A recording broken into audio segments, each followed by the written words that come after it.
Innal hamdalillah nahmaduhu wa nasta'inuhu wa nastaghfiruh wa nastahdihi wa natubu ilaihi wa na'udzu billahi min sururi anfusina wa sayyiati a'malina may yahdihillahu fala mudhillalah wa may yudlil fala hadiyalah. Asyhadu an la ilaha illallah wahdahu la syarikalah wa ashadu anna Muhammadan abduhu wa rasuluhu la nabiyya wa la rasula ba'dah. Allahumma salli ala sayyidina wa habibina wa syafi'ina wa qudwatina wa qurrati a'yunina Muhammadi wa ala alihi wa ashabihi wa man tabi'ahu bi ihsani ila yaumil qiyamati. Qala Allah ta'ala fi kitabihil karim A'udzu billahi minasyaitonir rajim. Ya ayyuhalladzina amanu taqullaha haqqa tuqatih wa la tamutunna illa wa antum muslimun. Wa qala Rasulullah sallallahu alaihi wasallam ittaqillaha haitsu ma kunta wa atbi sayyi'atal hasanata tamhuha wa khaliqin nasa bi khuluqin hasanin. Allahumma la sahla illa ma ja'altahu sahla wa anta taj'alul hazna idza syi'ta sahla. Shadaqallahul adzim wa shadaqa rasuluhul karim. Para rawuh hadirin hadirat jamaah kajian subuh ingkang mugi-mugi tansah pikantuk rahmatipun Allah Subhanahu wa taala. Alhamdulillah kita syukur datang Allah ngantos enjang menika Allah tasih maringi wedal datang panjenengan lan kula tasih saged nambahi amal kesaenan, amal soleh, amal ingkang mugi-mugi manfaat nalikanipun kita gesang wonten alam donya menika menapa malih wonten alam akhirat ingkang mugi-mugi saged nambahi jumlah amal lan bobot amal. Wingi sonten kula perjalanan ngaos dhateng Danurejo niku sepanjang perjalanan melihat 3 titik kematian. Tadi pagi ini ada lagi satu tempat di mana tadi lupa. Urung arek tekan bodo jenenge selak ora kuat. Malaikat sudah mendatangi dan mencabut nyawanya. Lah kita masih diberi umur sampai hari ini. Ini artinya kesempatan yang baik untuk bisa menambah bekal. Menambah bekal karena kita hidup di dunia dan kita akan melakukan perjalanan panjang. Sahabat Ali bin Abi Thalib mengatakan al-istidadu yaumar rohil, bersiap-siap untuk melakukan perjalanan rihlah. Jadi ada perjalanan panjang harus kita siapkan. Artinya kita butuh sangu. Dan sangu itu hanya sekarang. Tidak bisa setelah alam ini. Alam dunia adalah darul amal. Sementara sebelum sampai akhirat akan ada stand plat. Stand platnya namanya alam barzah. Di barzah ini lama, lebih lama daripada dunia. Dan dunia lebih lama daripada alam rahim. Tetapi alam akhirat adalah alam yang paling lama. Maka disebut kholidina, selama-lamanya. Tinggal berada di surga atau neraka bergantung sekarang di dunia mengisi hidup. Kenikmatan surga digambarkan dengan sempurna. Dan 2 nabi yang pernah berada di surga adalah nabi pertama dan nabi terakhir. Nabi Adam memang dulu di surga, kemudian turun ke bumi, berketurunan hingga nabi terakhir Nabi terakhir juga pernah naik di atas langit Sabtuju. Maka surga itu di atas. Kalau neraka di bawah. Surga itu di atas. Makanya orang Jawa mengatakan munggah swarga. Belum pernah kita mendengar jegur swarga. Nek jegur neraka. Itu kan edisi bahasa Jawa. Jadi kalau jegur neraka, munggah swarga, termasuk munggah kaji. Belum pernah kita dengar jegur kaji. Mesti munggah.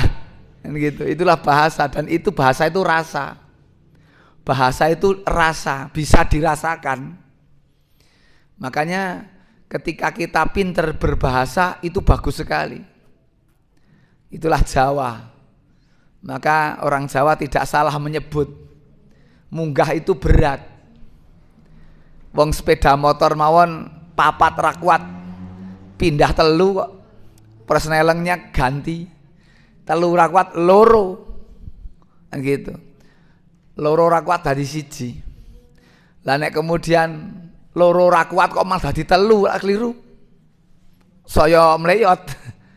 Bapak Ibu sekalian, inilah persiapan yang harus selalu kita siapkan untuk mencari kenyamanan.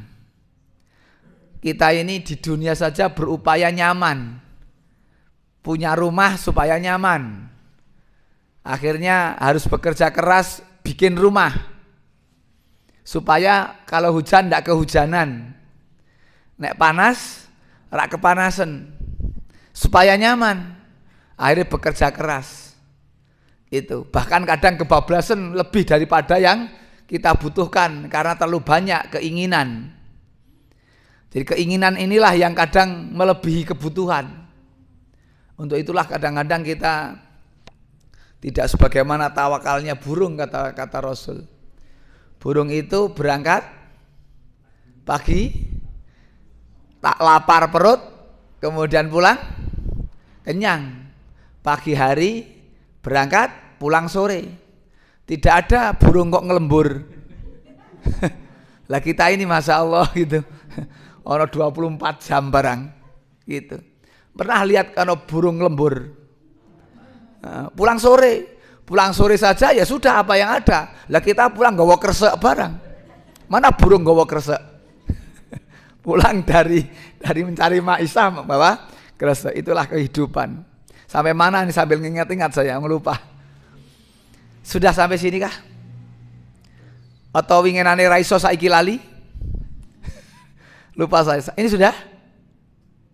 3 amalan andalan Ramadan sudah. Enggak nyatet kemarin, Bu? Nyatet. Ini lali. Ini sudah? Oh, belum. Belum. Sampun. Ini? Tilawah ini sudah? Sudah. Ini? Contoh 60 kali 1 bulan. Sudah. Terus ini sudah? Ini sudah? Ini belum. Ya, ini yang terakhir di bab masalah tali tilawah. Innallaha yarfa'u bihadzal kitab aqwaman wa yad'u bihi akharin. Hadis Nabi. Tinggi rendahnya suatu kaum itu, derajat naik atau turun itu, status derajat tinggi atau rendah bukan karena dekatnya dengan aparat, bukan dekatnya dengan penguasa, bukan dekatnya dengan pejabat, bukan dekatnya dengan orang yang kaya konglomerat, tetapi seberapa interaksinya dengan Al-Quran menurut versi Nabi. Gitu.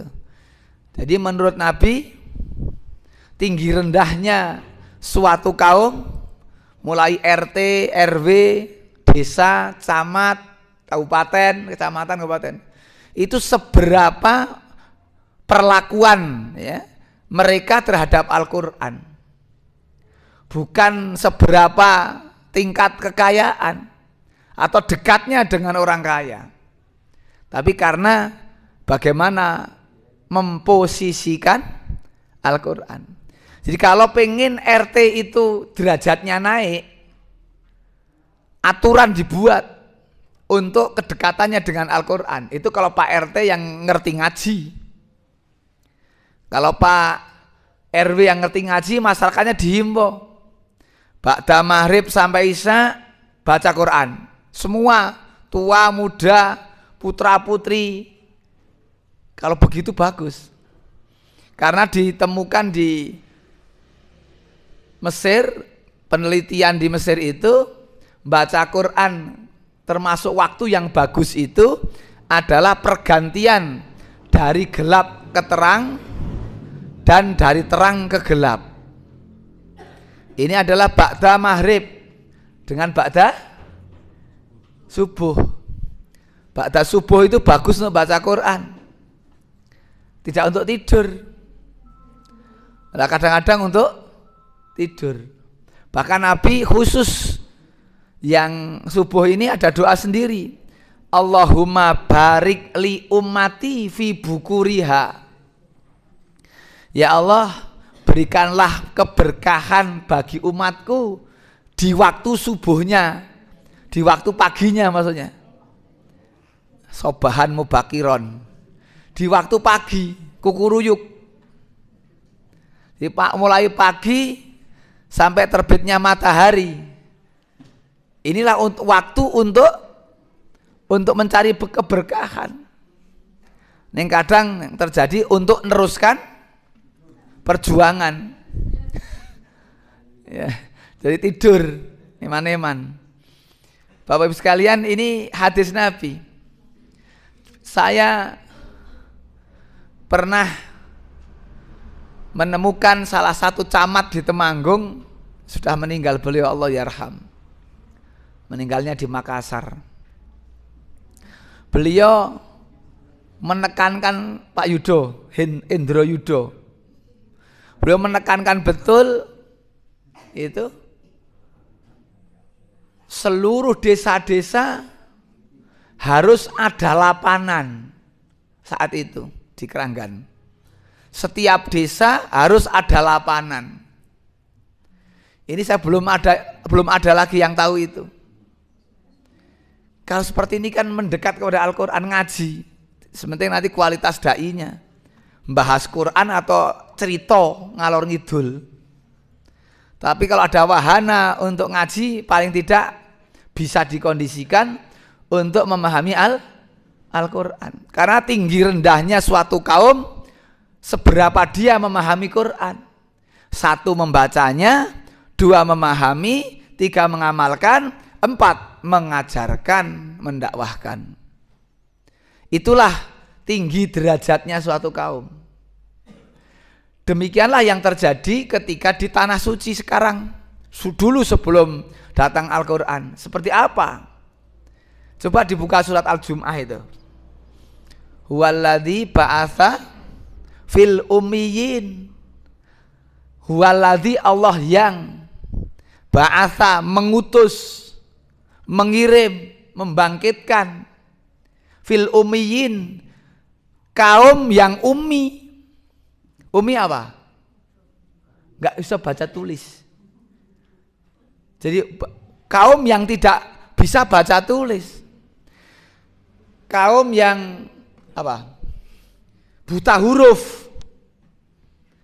Diutuslah seorang rasul yang yatlu alaihim ayatihi, yang kemudian rasul itu membacakan ayat-ayat, wa yuzakihim, tazkiyah, mensucikan, kemudian wa yu'allimuhumul kitab, taklimul Quran. Rasul kemudian mentaklim para sahabat itu yang dulu tidak bisa baca tulis, buta huruf, taklimul Quran, wal hikmah, taklimul hikmah, taklimul hadis gitu. Jadi setelah 4 hal ini dikerjakan, pertama membaca, tazkiyah, kemudian taklim 2, Al-Quran dan hadis, tambah keadaan mereka diterangkan lagi oleh Allah. Wa ingkanu min qablu la fi dhalali mubin. Wa ingkanu min qablu la fi dhalali mubin. Apa artinya? Keadaan mereka saat itu, ya, sebelum turun ayat-ayat Allah dibacakan untuk mereka, lafi maknanya apa? Lafi benar-benar dalam, sungguh-sungguh itu maknanya, taukid. Dholal, apa dholal? Sesat. Di awal sebelum kata dholal ada lafi. Kemudian setelah kata dholal ada mubin. Apa niku artinya? Nyoto. Sungguh-sungguh benar-benar dholal yang nyata. Itu kalau kita lihat surat Al-Jum'ah ayat yang kedua.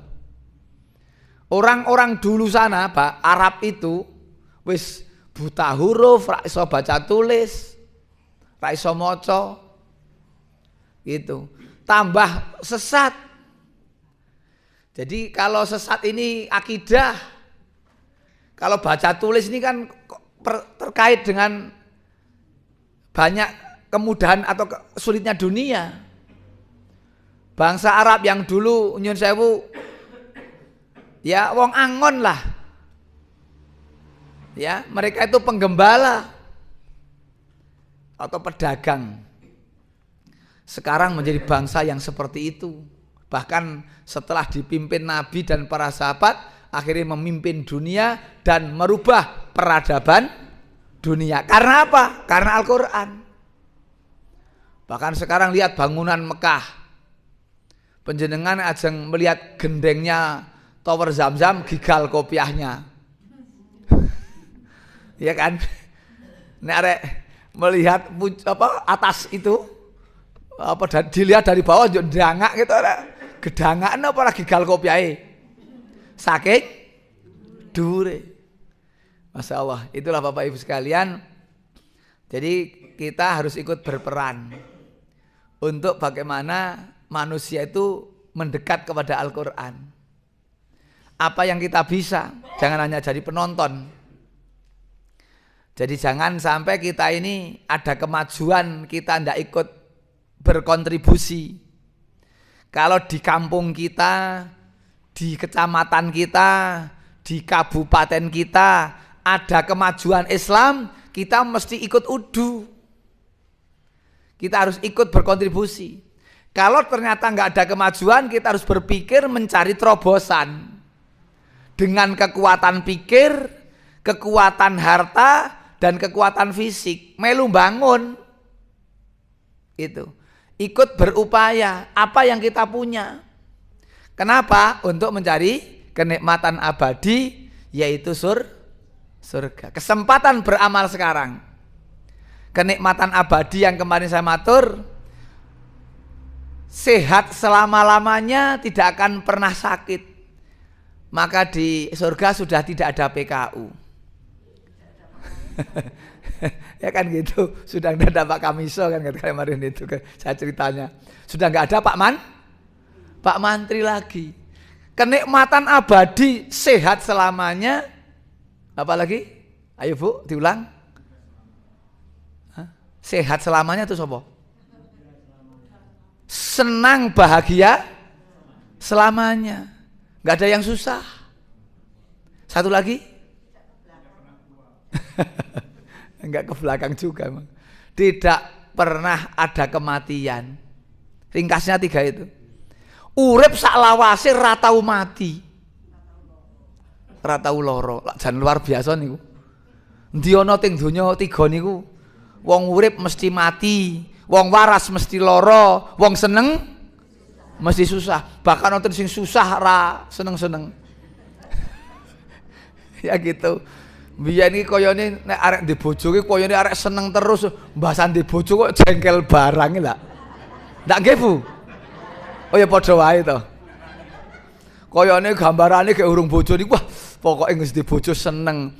Jebule yo ngemangkelake barang bojone iki. Dunia, Pak. Dunia jengkelake barang kadang.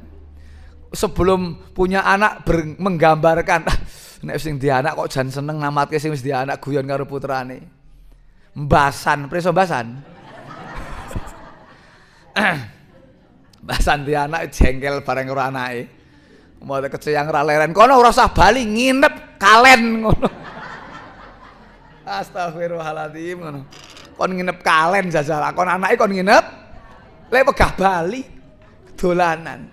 Kan ngoten. Jane sampeyan ki anake sapa to? Dadi lali jajal. Apa ora jan pegel? Wong anake dhewe kok lali. Nikulah dunia. Jadi dunia begitu, enggak ada yang nyaman. Mesti ujian semua. Bapak Ibu sekalian, lah makanya Allah memberi resep bagaimana supaya bahagia abadi dan apa amalan yang menjadikan kesusahan di sana itu diinformasikan.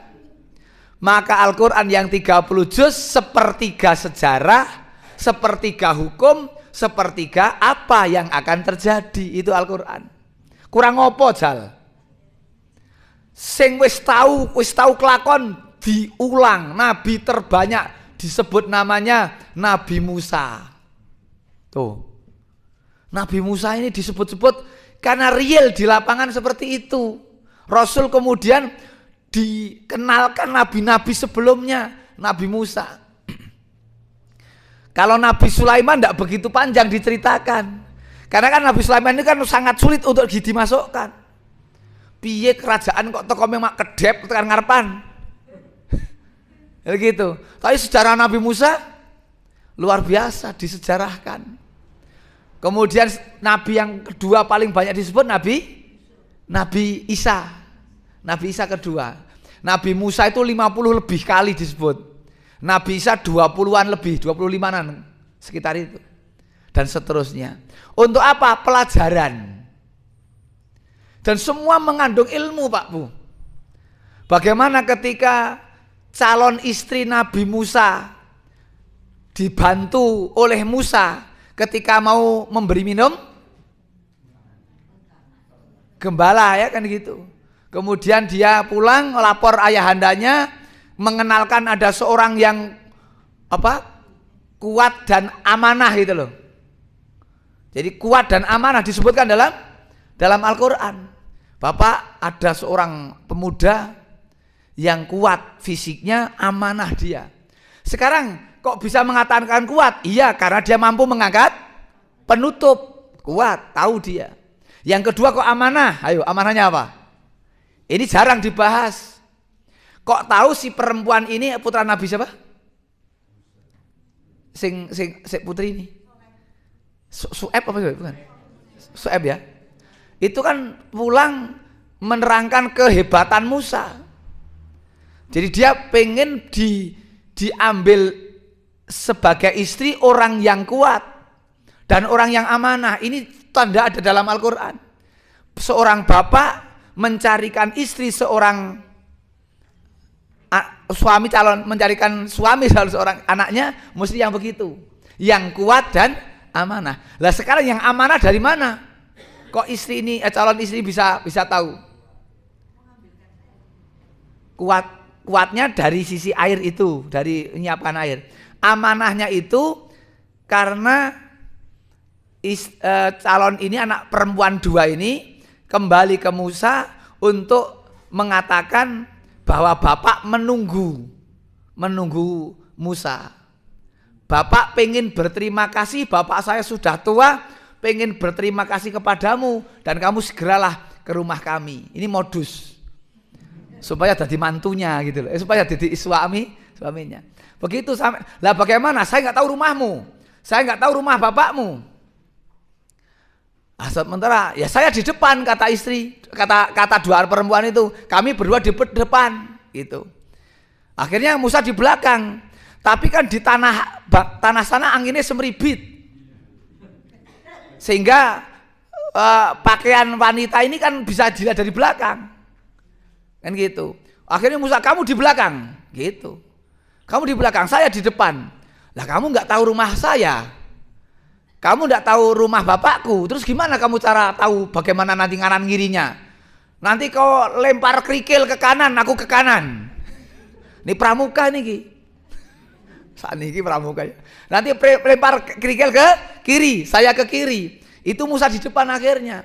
Dari sinilah mengukur wanita ini orang yang amanah. Gitu. Dia tidak tahu, dia belum menjadi apa-apa, tapi dia sudah jaga itu. Nah ini Bapak Ibu, luar biasa. Quran itu isinya top tenan kok. Ming sayange ki ambak niku luwih tertil maca tangga. Daripada tertil maca Quran gitu loh. Tertil maca kanca. Itu ya hatam kalau maca tangga. Lah kita sudah berapa kali hatam? Ya punjul lah. Ya, jus nopo? Jus 1, jus 2 atau jus alpukat? Jus alpukat atau jus irsat gitu ya. Begitu Bapak sekalian, Ibu sekalian. Jadi baca Quran, memahami, mengamalkan dan mengajarkan. Inilah nanti derajat akan naik. Itulah yang diuji pertama Al-Quran di bangsa Arab yang ummi, yang akhirnya menjadi bangsa yang maju. Demikian untuk Al-Quran. Ini maksud hadis itu Bapak Ibu. Jadi tinggi rendahnya suatu kaum bergantung seberapa dia ya perlakuannya kepada Al-Quran. Maka kemarin saya sampaikan bagaimana bagaimana bukan Nabi tapi sahabat Nabi namanya Utsman bin Affan. Dia wa inilah akrohu, saya sungguh tidak senang. Gitu. Sungguh-sungguh saya tidak senang kalau hari berjalan saya kok tidak memandang mushaf. Jadi dia akan merasa tidak nyaman kalau sehari berjalan pagi sampai sore, bahkan dari bangun tidur sampai tidur lagi tidak sempat atau tidak ada waktu memandang mushaf. Atau bahasanya la'ang durufil mushafi. Sungguh saya tidak suka kalau sehari kok sampai tidak baca Quran. Kalau ini bisa ditanamkan di pribadi kita bagus sekali. Pokoknya urung iso turu nek durung maca Al-Quran. Kalau tiap pribadi bisa begini, gandem tenan niku. Ya marem tenan. Gandem marem apa meneh? Tentrem. Tentrem itu dari situ. Gitu, dari Al-Quran. Karena Quran ini menenteramkan, syifa bahkan. Ada pertanyaan Bapak Ibu terhadap Quran? Sampai di sini? Ini yang tilawah. Ya, yang tilawah. Jadi ada 3 Allah tawarkan kepada umat di zaman yang akhir ini. Yang umurnya enggak panjang-panjang, tapi karena umur yang tidak panjang kalau tahu agama, tahu ilmu, maka dia bisa beramal dinilai seperti orang yang umurnya panjang. Gitu. Menjaga sholat yang kedua. Innalladzina yatluna kitaballah. Yang kedua wa aqomus sholah. Menjaga sholat. Menjaga bukan mengerjakan. Kalau mengerjakan ya malus sholah. Ini aqomus sholah. Maka Nabi dalam sabdanya untuk sholat lail itu qiyamul lail, qiyamul Ramadan. Hanya baru-baru setelah beberapa saat mengambil dari hadis Ibunda Aisyah nerangkan bahwa Nabi diselingi dengan istirahat ketika sholat tarawih, sholat lail itu. Maka kemudian para ulama kemudian memberi nama setelah itu nama sholat tarawih. Karena ada hadis dari Aisyah yang menerangkan Nabi kalau sholat tarawih, sholat malam Ramadan itu diselingi dengan istirahat. Maka muncullah kata tarawih yang sampai hari ini lebih dikenal dibanding qiyamul Ramadan. Kalau hadisnya itu man koma ini. Siapa yang koma berdiri menjaga sholat. Itu. Man koma Ramadana. Tapi sekarang lebih terkenal dengan tarawih. Luwih terkenal meneh terweh banter tur aweh. Jadi sholat aweh banter gitu. Ya, terweh. Jadi qiyamul Ramadan, qiyamul lail, salat berdiri salat di waktu malam. Maka kalau kita mau lihat definisi ini, itulah yang terbagus siapa yang berdirinya lebih lama. Gitu. Jadi dilihat apa? Berdirinya. Karena definisinya adalah koma, berdiri. Ya kan? Semakin berdirinya lama semakin bagus. Itu definisi koma. Dan gitu. Hanya saja pada para generasi berikutnya supaya berdiri lama ditambahlah rokaat. Supaya lama. Gitu, supaya lama berdiri. Karena Nabi digambarkan oleh Bunda Aisyah, ya, sholatnya Nabi 1 rakaat baca Al-Baqarah, kemudian Ali Imran dan An-Nisa. Berarti 5 juz 4 lembar kira-kira itu. Berarti 54 lembar toh. 110 halaman. Prakteknya saiki bubar. Yakin bubar. Bali kabeh. Lek ngajak bubare karo ngajak kancane, aja salat ning kono ompaan ngono mesti. Ora umum ngono gitu. Ini zaman Nabi luar biasa. Jadi sahabat-sahabat begitulah dididik Nabi saat itu.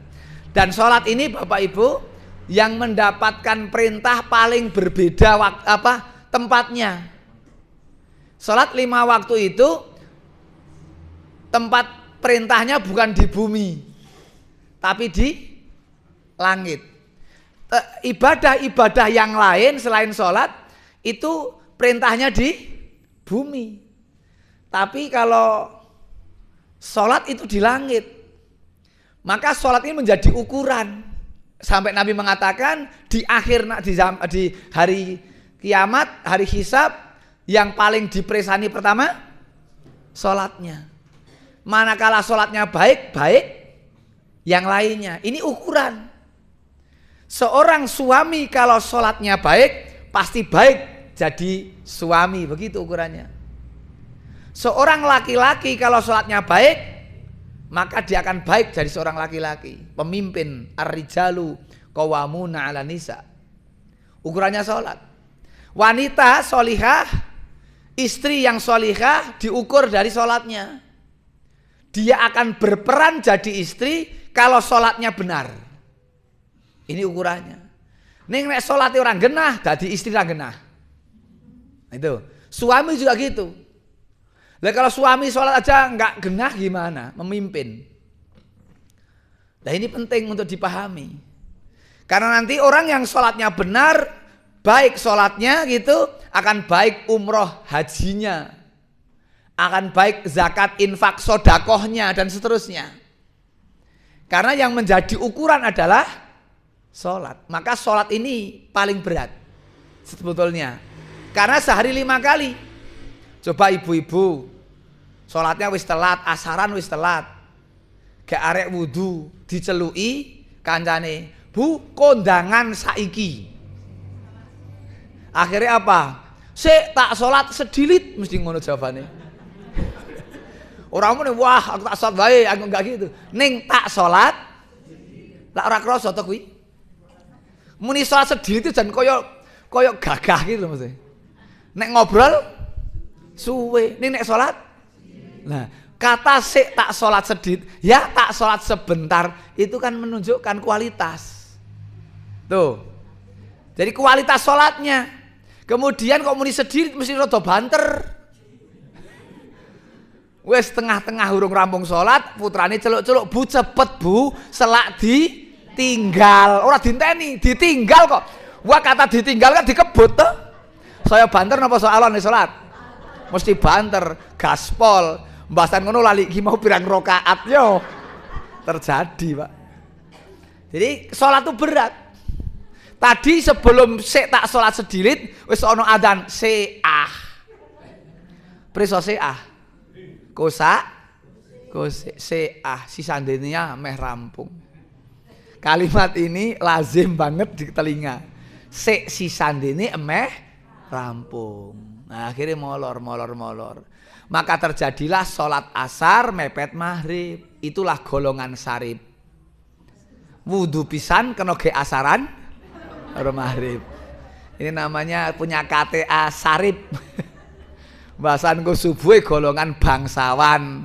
Durung tangi nek durung awan. Belum subuhan nek durung awan. Dan ini banyak.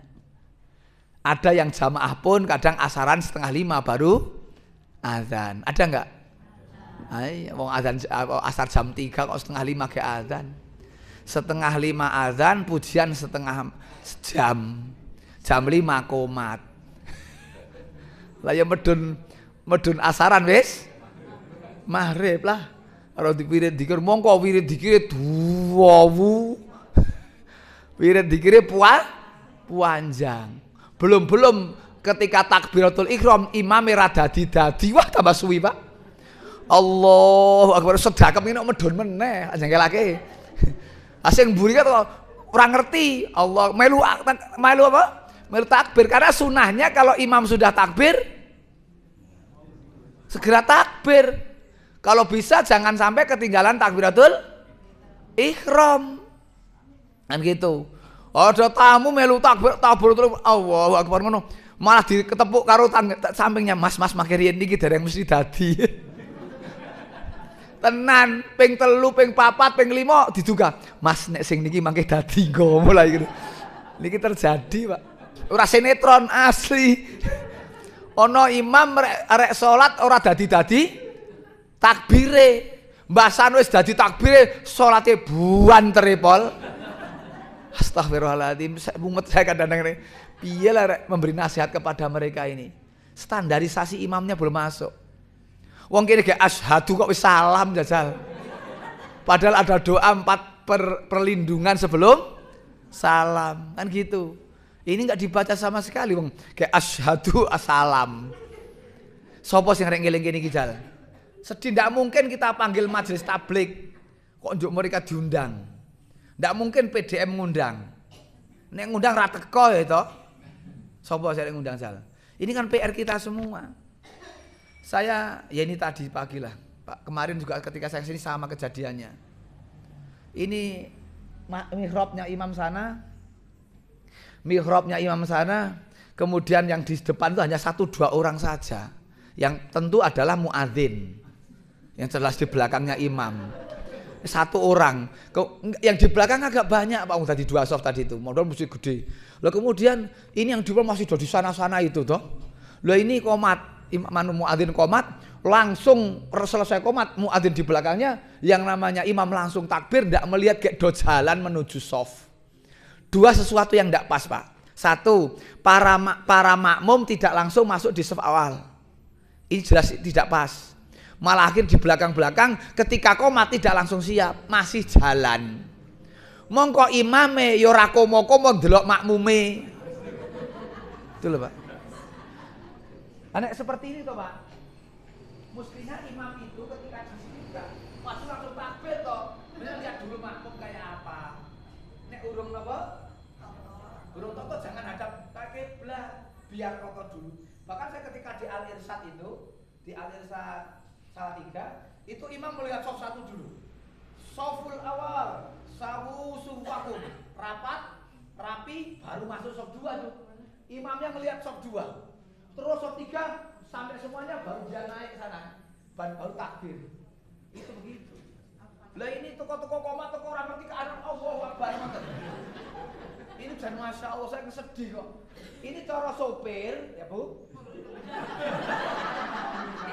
Itu penumpang melangkahkan kaki, munggah mobil wis durung kok. Gek arek mengene iki langsung disetater gaspol, anjomplang toh. Opera gejlungup. Coba bahasa Indonesianya gejlungup napa? Gejlungup ki apa ya?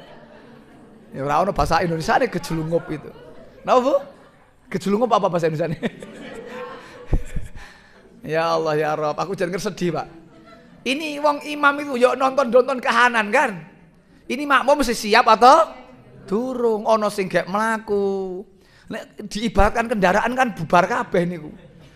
Ono sing gurung cekelan, di starter jondel-jondel.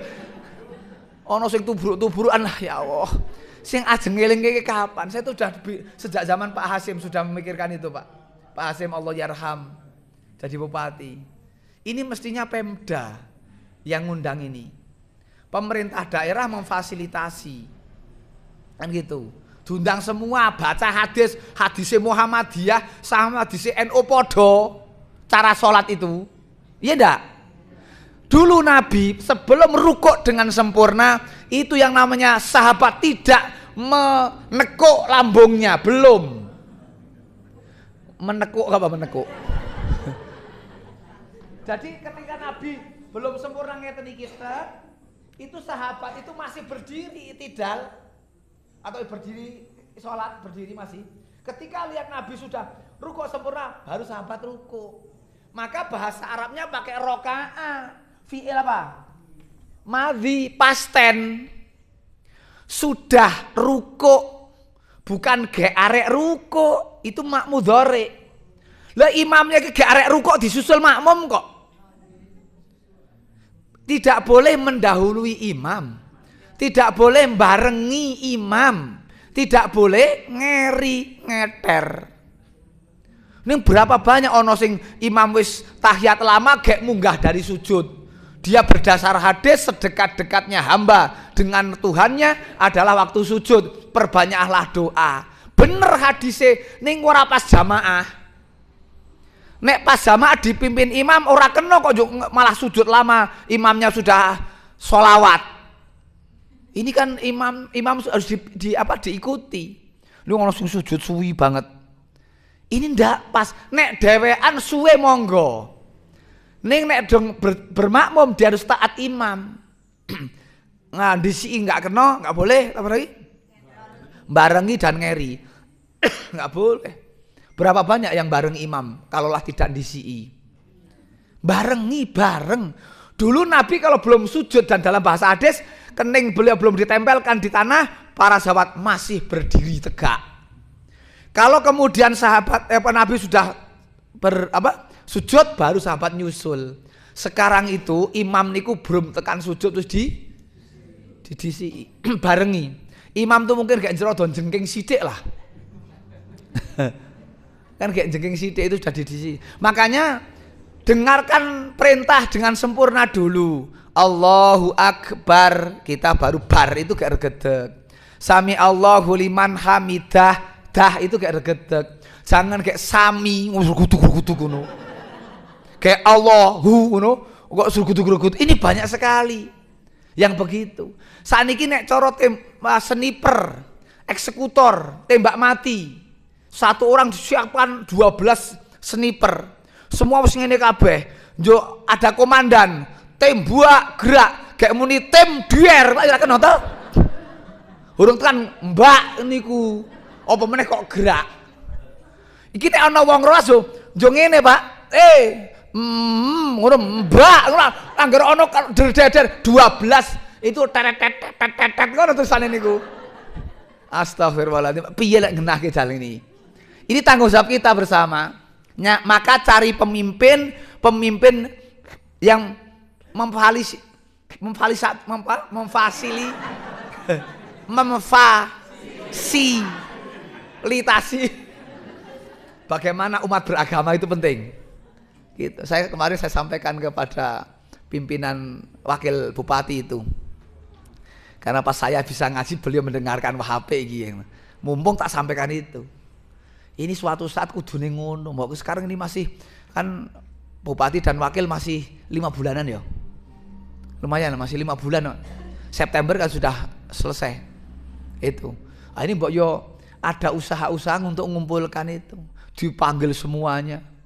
NU Muhammadiyah dipanggil duduk bersama ngaji tentang hadis-hadis itu, bagaimana sholat Nabi, kan enak. Coba kalau lihat itu yang imamnya ngerak ngerti bagaimana dia harus sawu sufu fakum fa inna tasfiyatas sufu min tamamis sholah. Enggak gitu Pak, enggak ada itu. Nabi melihat dulu sahabat. Maka dulu zaman dulu ketika konon Keraton Jogja awal-awal dakwah masuk Islam itu awal-awal mengenalkan agama, karena tulisan-tulisan itu tidak boleh oleh Belanda, tidak do pinter Jawa ini, maka para generasi dulu membuat cara dengan mengingatkan jamaah itu dengan di depan masjid ada pohon sawu katanya dulu. Sawu ini simbol supaya nek masuk masjid engko rapat dan lurus barisan. Sawu sufu fakum ngono. Jane kan sawu gitu. Sawu dadi sawu. Orang-orang dulu kan menggunakan itu untuk mengingatkan. Maka Allahumma innaka afuun Jadi afem. Maka 20 ke atas itu mesti do gawe apem. Apem karo juroh karo ketan. Itu Jawa dulu. Nggih mboten? Allahumma innaka afuwun, dadi apem. Ini mengingatkan pokoknya nek sudah hari-hari ke-20 kon donga Allahumma innaka afuwun tuhibbul afwa fa'fu anni. Kon ngeling-eling ki selikur. Lanjut kata orang Jawa disiapkan punggahan apa Pak? Munggah lah orang ngarepe. Punggahan katanya ngunggah ki. Ya mungkin itu orang mudeng saya kan. Ini memang iya, saya beberapa tempat masih menjumpai itu. Kalau 20 ke atas do damel niko apem kalih ketan kalih juroh gitu. Nah ini mungkin karepe ngelingake iki 20 rada tenanan dunggahake. Le tenanan maca Qur'ane tambah, salate ditenani dan sebagainya, malah le gawe onde-onde ditenani. Tai kucing untuk cacing karo kuping gajah. Wis tekan kene iki tekan kono. Monggo ibu-ibu tuh pengikut mazhab Marmiyah. Wong bapak dipamiti, Pak, kula mboten ajeng nderek traweh riyin, ana apa ajeng ndamel uncuk cacing. Ambok tuku wah mboten marem, Pak.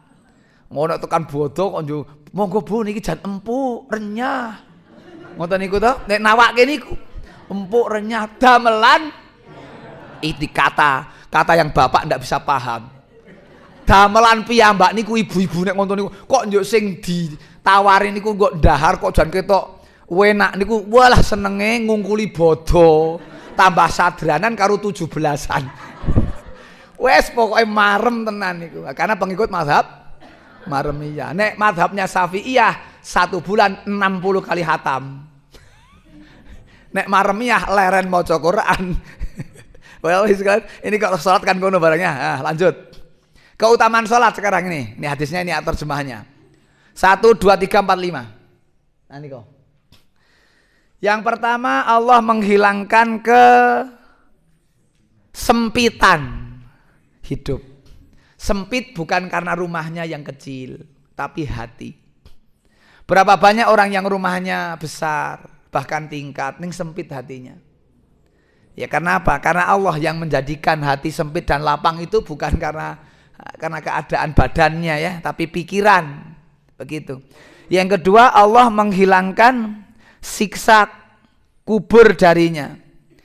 Allah Rasul menerangkan tentang kubur itu ada azab dan ada nikmat.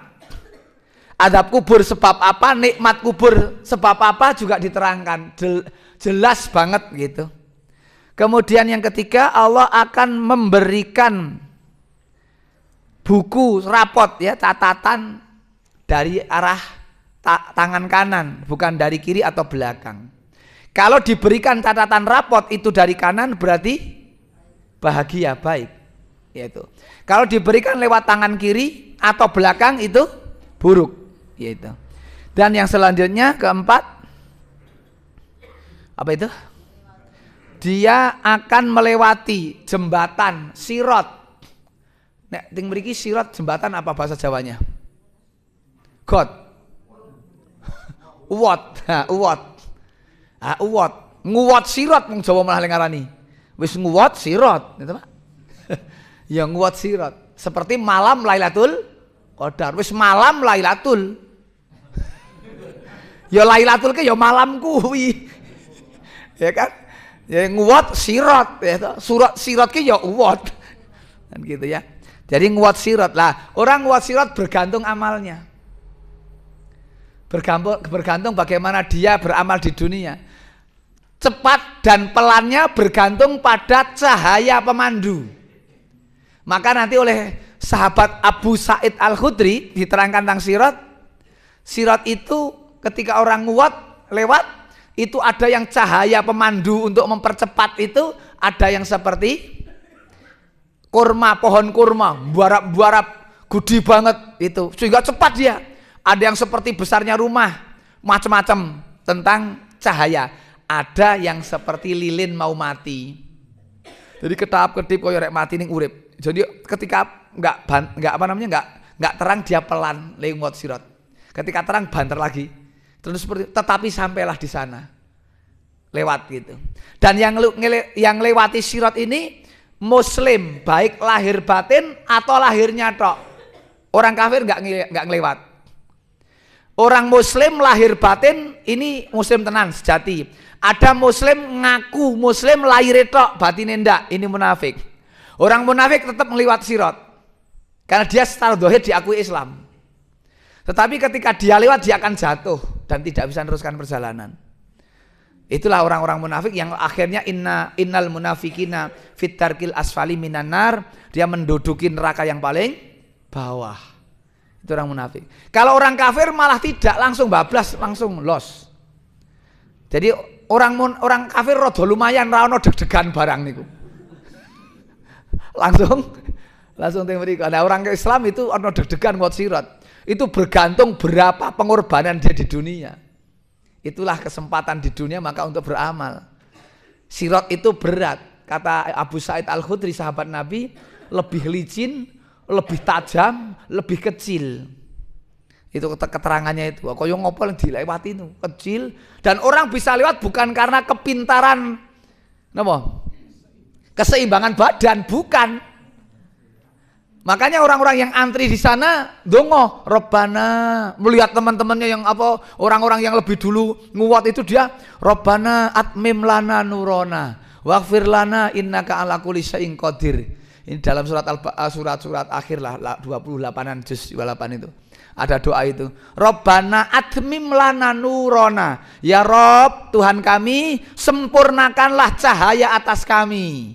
Jadi melihat ada orang yang cahayanya redup, yuk mandek, dan lihat ada orang yang cahayanya terang, dia cepat, lah dia ndongo, yang masih antri itu di belakangnya satu-satu lagi. Makanya hisab itu berat, sirat berat. Lah orang-orang Islam diajarkan amalan-amalan yang bisa menyelamatkan itu. Makanya Ramadan ini program unggulan supaya kita memperbanyak bekal, kan gitu Bapak Ibu. Yang ke berapa lagi? Kelima. Allah akan masuk surga tanpa hisab. Ya. Bi ghairi hisab. Jadi besok ada 3 jenis orang masuk surga itu. Ada yang paling bagus namanya bi ghairi hisab. Yang kedua yang di bawahnya bi ghairi hisab, hisabai yasiro. Dan yang ketiga ada yang mendapatkan alham wal hazan, kesusahan dan kesedihan dulu. Ini yang menurut akidah Ahlussunnah wal Jamaah, ini yang nanti masuk neraka dulu sebelum masuk surga. Ada kelompok orang-orang yang masuk neraka dulu sebelum masuk surga. Karena amal soleh dan amal salah ditimbang, amal salahnya lebih berat. Ketika amal salahnya lebih berat, maka dia harus dibalas keburukannya itu dengan neraka. Tetapi amal solehnya kelak akan dibalas, maka dia akan diangkat dari neraka masuk ke dalam surga. Gitu. Tapi kalau amal solehnya lebih banyak, dia surga dan kesalahannya diampuni.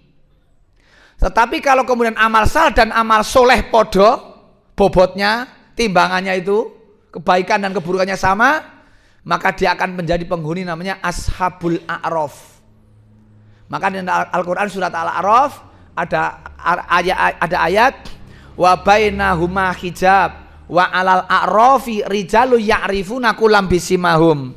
Karena ada orang-orang yang di tengah-tengah, dia tidak di surga, dia tidak di neraka. Sampai cukup waktu di situ dan nanti dia akan masuk ke dalam surga. Keterangan dari para ulama, tapi dia masuk surga yang paling terakhir. Semua sudah masuk surga, dia paling kiri ketika amal soleh dan amal salah sejajar. Kalau amal salahnya walaupun kelebihan sak ndok tumo jenenge napa? Liso dia neraka. Gitu. Kalau kemudian amal solehnya dia lebih bobot sak ndok tumo surga. Ning hari-hari kita mau beramal salah dan soleh itu lebih akrab dengan salah. Potensi untuk salah itu kuat. Fa'alhamaha fujuraha. Allah ngendika fujur dulu lebih kuat memang. Kita ini mau berbuat baik saja godaannya akeh kok. Iso dadi rasido, mbandang sida ora ikhlas. Jadi angil. Untuk saking angel itu angil banget. Arek soleh ki angil. Itu godaannya banyak. Makanya untuk bisa podo wae sing apik karo sing ala kon podo wae angel kok. Kenapa? Potensi negatif kuat. Gitu. Bahkan niat saja lebih sulit. Kalau kata Syekhul Islam Ibnu Taimiyah itu tuhlisun niyah asyadu ala jami'il a'mal alaihim gitu. Meluruskan niat itu lebih sulit daripada mengamalkan amalannya itu sendiri. Amalannya rampung, niatnya ra dadi. Poso sesasi kuat malah niatnya urung rampung.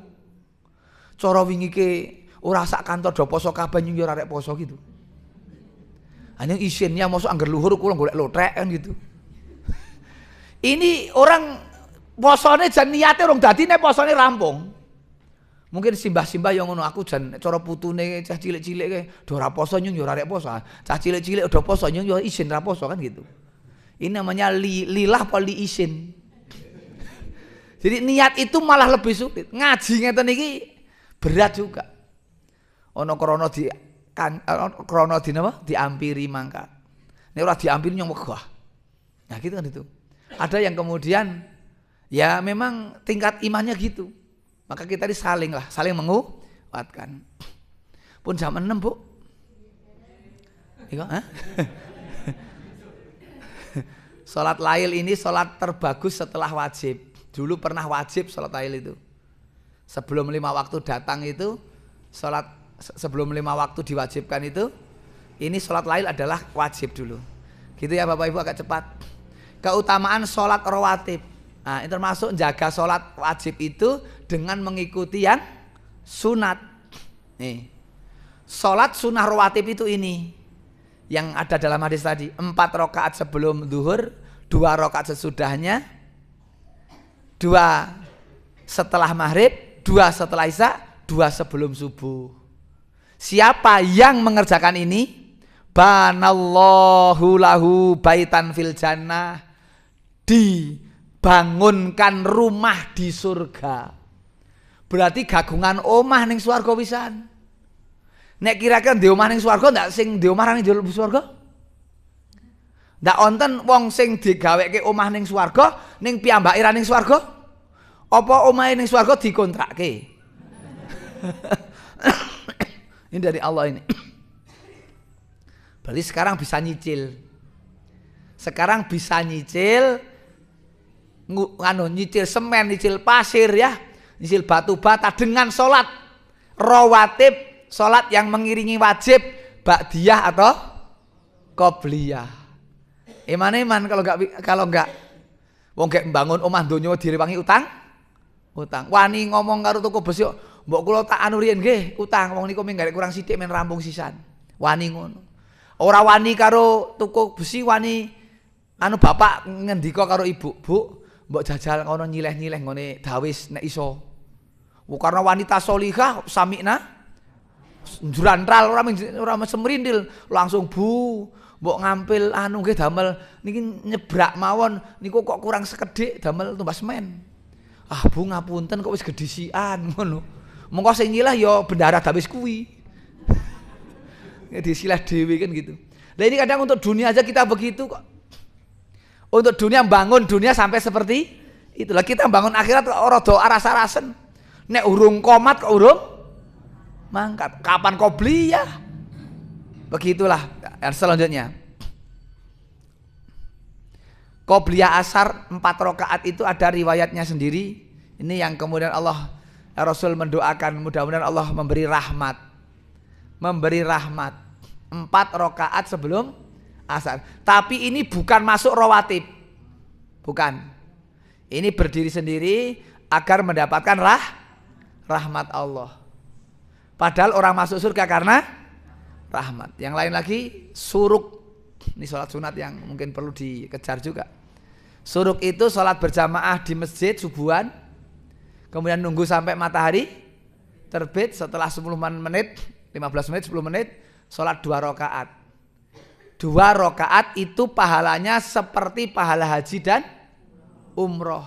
pahala haji dan umroh, tapi tidak ada keterangan sudah bisa menggantikan haji dan umroh. Jangan kemudian siang harinya, alhamdulillah nyong wis kaji maisuk gitu.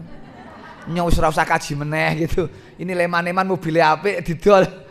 Kan gitu. Ini karena ya pahalanya yang sama ya dengan haji dan umrah. Demikian Bapak Ibu, masih satu sebetulnya infak. Wa anfaqu mimma razaqnahum sirra wa alaniyata yarjuna tijaratan lan tabur. Tetapi waktunya enggak cukup. Maka ya kapan-kapan lagi niki kewajiban sedekah itu sedekah jariah. 4 hal sedekah jariah. 1 memberi minum dan menggali sumur, ini bagus sekali. Kemudian memberi makan, apalagi memberi makan orang baik, orang soleh. Karena ketika dia makan dari makanan yang baik halal, dia akan gunakan untuk kebaikan kalau orang soleh. Kita memberi makan orang baik itu, dia kalau sehat dia untuk amal soleh. Maka luar biasa itu jariah juga. Kemudian yang lain adalah membangun masjid. Ini hadis juga. Dan yang lain lagi adalah membantu pengembangan ilmu. Maka AKMT butuh dana, silahkan dibantu gitu loh. AKMT, Akademi Kesehatan Muhammadiyah Muhammadiyah Temanggung. AKMT, Akademi Kesehatan Muhammadiyah Temanggung. Ini masih tanah harga 3M baru dicicil 1,5 M. Itu jariah ke depan untuk perguruan Muhammadiyah di Temanggung. Kita sudah tiada di dunia ini, kita sudah nggak ada di Temanggung, di alam sana, tapi pahala masih mengalir insya Allah. Hanya kita harus siapkan kader-kader yang amanah tentunya gitu loh. Kalau kemudian kita tinggal mati, kita nggak nyiapkan kader ya repot. Maka generasi muda, putra wayah diarahkan untuk berjuang. Karena ini penting. Karena ketika nanti kita tinggal dunia, siapa yang meneruskan?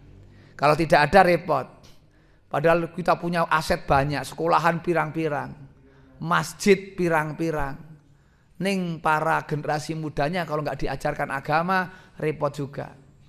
Maka untuk itu Bapak Ibu, pemudanya disenggol untuk main ngaji. Gitu. Makanya pemuda ini harus bagaimana yang ke depan.